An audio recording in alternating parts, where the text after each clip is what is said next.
And first up, we get you some good news to kick off your morning. ISRO has launched the navigation satellite IRNSS-1 this morning. In fact, the navigation satellite was successfully launched at 4:04 a.m. from Sriharikota and thereby completely a constellation of navigation satellite system. Let's straight away take this to my colleague Snehesh, who's with us on the phone line. Over to you, Snehesh. Describe to us this successful launch. Well, this has been a successful launch which took place at about 4:40 in the morning, and the IRNSS-11 is expected to replace the IRNSS-1A, the first of the 7 navigation satellites that was rendered ineffective, earlier after its launch. And these are the 7 satellites, a part of the navigation satellite constellation that India is working on. Remember that last week only we had this information that one of the satellite that was launched by the ISRO, the contact was lost. But however, today's launch is actually a huge success for the ISRO because this is the second attempt at sending a replacement satellite. And this comes, as a big boost to India's satellite plans and ambitions.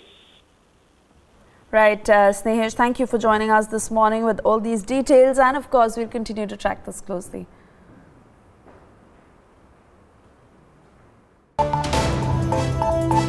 State-run oil marketing companies have been asked not to increase retail petrol and diesel prices by absorbing a part of the losses due to the recent rise in global crude oil prices.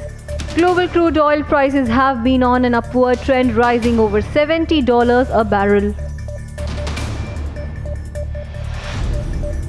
Flipkart, India's e-commerce company, is leaning towards selling a controlling stake to Walmart over Amazon. Both US companies are bidding for a controlling stake in Flipkart at a valuation of about $20 billion.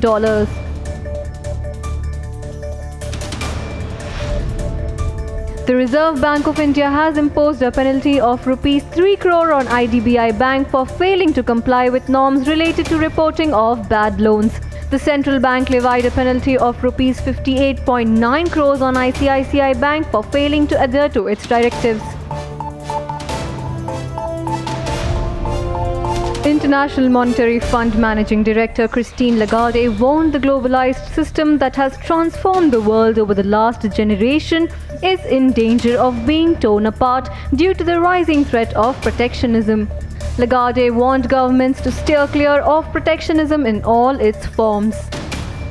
Better living standards. And delivering on that promise is actually critical, not just here in Asia, but around the world, particularly after what people have gone through in terms of financial crisis back 10 years ago.